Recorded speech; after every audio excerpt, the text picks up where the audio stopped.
In 1970, this 1970 R code, that means Hemi Original Superbird, Plymouth Superbird, was delivered to Carl Gould Chrysler Plymouth in Vestal, New York. It's immediately purchased by an employee there named Paul Mesmer, and Paul was a drag racer. Paul pulled the engine out of the car, the original 1970 426 Hemi, pulled it out of the car where it disappeared for a little over 50 years.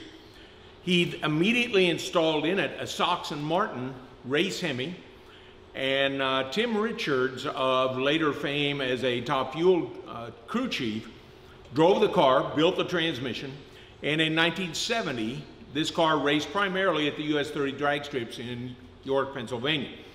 That summer, it raced in the NHRA Summernationals, where it won the Superstock E automatic class. Now, Paul Mesmer owned the car for about a year and a half or 2 years. He sold it to the Carpenet brothers. Carpenet brothers raced it for a couple of more years as a race car called Infamy, and you may have seen that car. It was painted white during that period of time. He then sold it to Frank Obitz, O-B-I-T-Z, who I've never talked to. I have talked to the Carpenet brothers. Frank painted the car the paint scheme that you see now, not quite 50 years ago. The original painter of that car is still living. In fact, I'm going to be meeting with him next week. And Frank raced the car for some reason unknown. He pulled the Hemi and put in a 440 and then a 383. Many years passed, and a gentleman out of Pennsylvania who I've talked to many times, I would call him a good friend, Cy Behrens, bought the car and basically stored it in his, you could call it a garage or a barn or whatever you wish to call it, where it sat undiscovered for many years. Mike Hill out of Sumter, South Carolina, discovered the car and bought it from Cy Behrens about, let's see, 6 or 7 years ago. Found a 1970 period correct Hemi, installed it in the car. Remember, this had a Sox and Martin racing engine that disappeared in the clouds back there in the distant past, and was basically either a non-Hemi or no engine at all for many years. When Mike Hill bought it, he found a period correct Hemi and started searching for the original engine without any luck on finding that engine. About 4 years ago, 3 years ago, something like that, Mike and I contacted each other, and I ended up buying the car from Mike. Now, when I bought it, it ran, but there were a lot of visual problems with it, not visual problems, mechanical problems. For example, it had no brakes, power steering didn't work, engine ran poorly, some wiring issues. It's a 50-year-old car. Okay, so I bought the car. We went through, I didn't want to change anything. It's still got, when I pop the hood here in a minute, still got a lot of the original racing pieces. What we did was I put on working brakes. You don't take shortcuts on safety. We wanted all 4 brakes to work. It had a line lock installed on it. I'll show you that in a couple of minutes back in the day, but none of the brakes worked, and we did a lot of mechanical things, but left it pretty much intact. So here we are today. The car has that same Hemi engine in it that Mike Hill had, and I continued the search for that engine. Now, strangely, on April 26, now think about that date, 4/26, I found what we believe is the original Hemi. It had been used in a nitrous burning race car, and I found and bought the original Hemi, and we'll show you that here in a couple of minutes. I have it here in the shop. We believe it's the original Hemi. All indications are the numbers, everything looks good. I am awaiting Chrysler expert Dave Wise to come down and visually examine it. I don't want to make that complete claim until we examine it. So there's our discussion of the history of the car. I plan on making no changes. I love it as a time capsule. Some of the paintwork is incredible what they did. We will show you a close-up of the picture on the trunk of the car, but I think what we'll do now is we'll go to the engine, and I'll show you what the engine compartment looks like from 1970.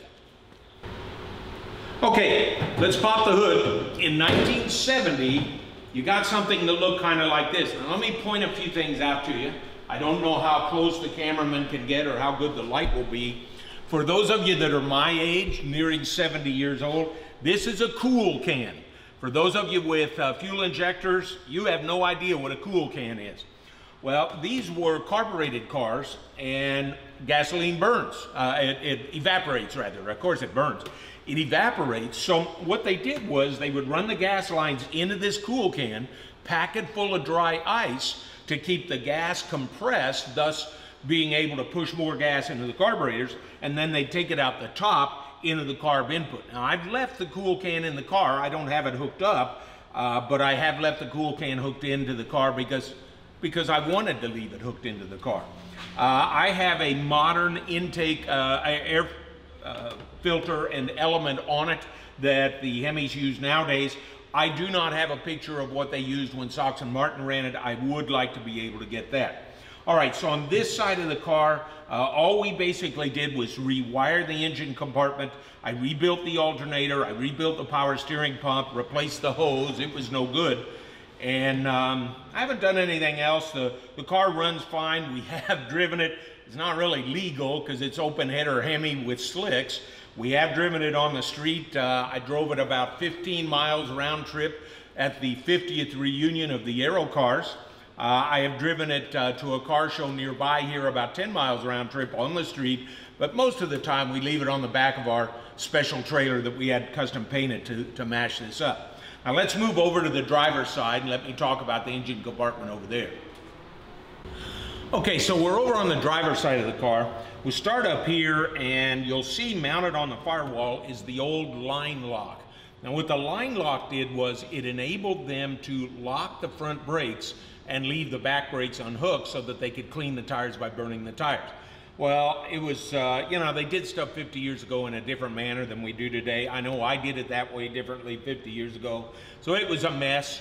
I've left all the pieces here, although we have gone to the conventional braking system. I had a real problem finding the original Hemi master cylinder. A 426 Hemi master cylinder has the brake lines on the outside of the master cylinder rather than on the inside, because you can't really get to them real easily. In talking to Al Carpenet of the Carpenet brothers, he said they hated working on this car because every time you had to adjust the valves, they had to pull the brake master cylinder and booster. And you could see that because they'd actually replaced it with a 440 booster and master cylinder that really weren't correct. So when I put in the new brake system, I wanted to make sure it was totally safe. And what we've done is I found an original master cylinder. We rebuilt it here in the shop. I found an original power booster. I sent that off to a guy, and I think he's out west somewhere, named Booster Dewey, and he rebuilt that. I have him rebuild all my power brake boosters. And then other than that, on this side, again, we rewired it. I did nothing back here to the back of the car, the engine, the wiring, but I have had to replace a couple of the hoses, etc. So as far as the engine compartment, if you look closely, you can see this was an original B5 blue. You'll note, we won't show it to you real close, but we did make sure it had the correct serial numbers. As I said, this is what's called an R code Superbird. R is the code in the VIN number that tells you it's a 426 Hemi engine. So with that, how about we go to the interior and do some shots there.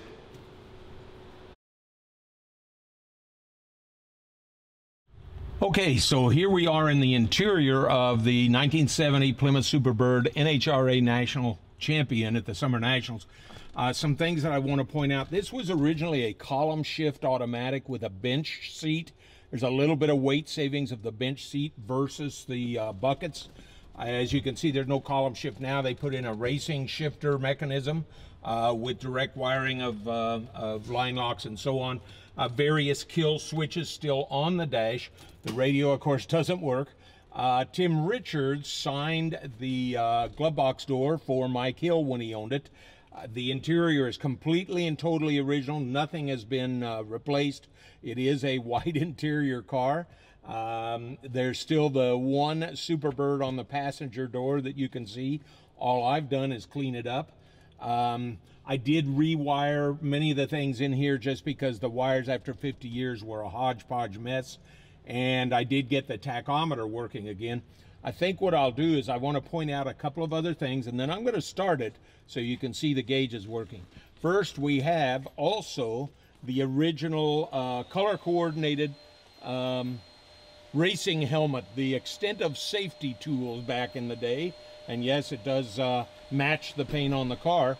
After Mike Hill found the car and took it to the Muscle Car and Corvette Nationals in Chicago, they came and measured the car, and they made the Johnny Lightning barn finds. The blue is the original color, the purple is the color it is now. These were made off the car, not the other way.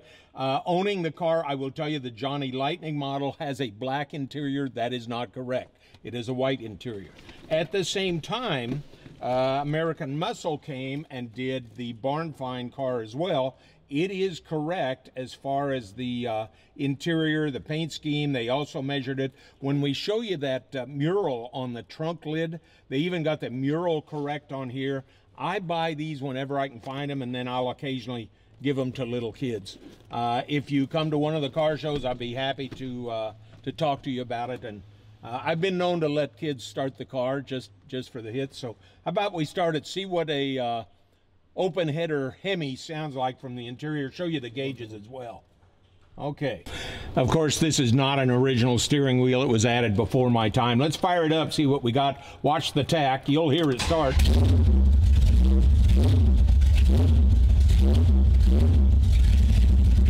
Amp gauge works. Tack works. Oil pressure here does not work because it's over here. It runs 70 pounds of pressure. Temperature gauge works. Odometer and speedometer work, and the fuel gauge works. I don't keep my fuel in here because it's 110 octane racing fuel. One of the questions we've had from a lot of people is, or even the statements is, that maybe you ought to restore this car to the way it was. It'll be worth a whole lot more money, blah, blah, blah. That's great. I appreciate your ideas, and I'm not going to restore the car. There are a number of things that I particularly love about the car, but here's one of the things. Once you restore something, and I have some restored Superbirds, once you restore it, you can't ever go back and see the way it was. I love the 50-year-old paint job. I particularly love the totally politically incorrect mural. Oh my God, it's got violence in it. It's got a dagger, a guy's chasing a bird. I'm sure there's somebody that's gonna complain about that, you know, it's in some manner insensitive to, hey, grow up and grow a set, okay? This is gonna be the way it is. I love the car. I don't care what it's worth. Some people do. These cars are bought because I love these cars. It will not be changed. It needs some tender loving care, but you know, we all need some tender loving care. So there's the car. No plans on changing it. I don't care whether it's worth more or less.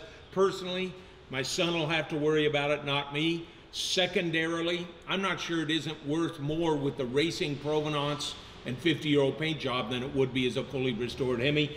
One little mark of all Jennings wing cars is all of our cars have the die cast in the back window. If you ever see one of those, you know that it's ours.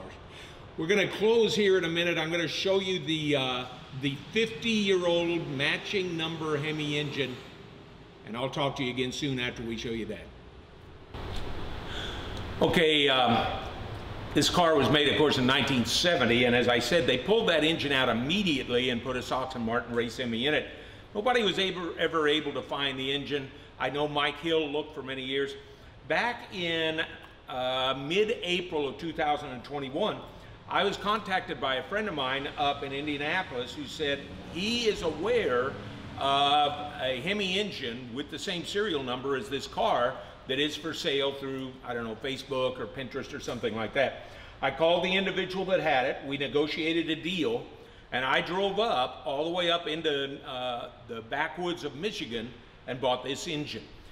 To all appearances, we believe this is correct. All the casting numbers are correct. The time stamps, the serial numbers, everything appears to be correct.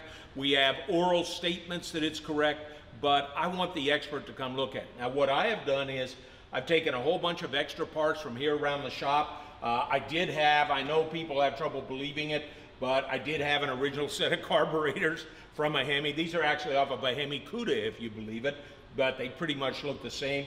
I had, this is called a rat roaster manifold that allowed you to pool and direct feed some of the fuel into the intake. valves, and I don't know if it worked better or not. I raced with them, but you talk to guys that raced with them, none of us are really sure. It was just kind of the thing we did. This is a Prestolite tack drive dual point distributor from back in the day that I had back in the shop, and some old valve covers.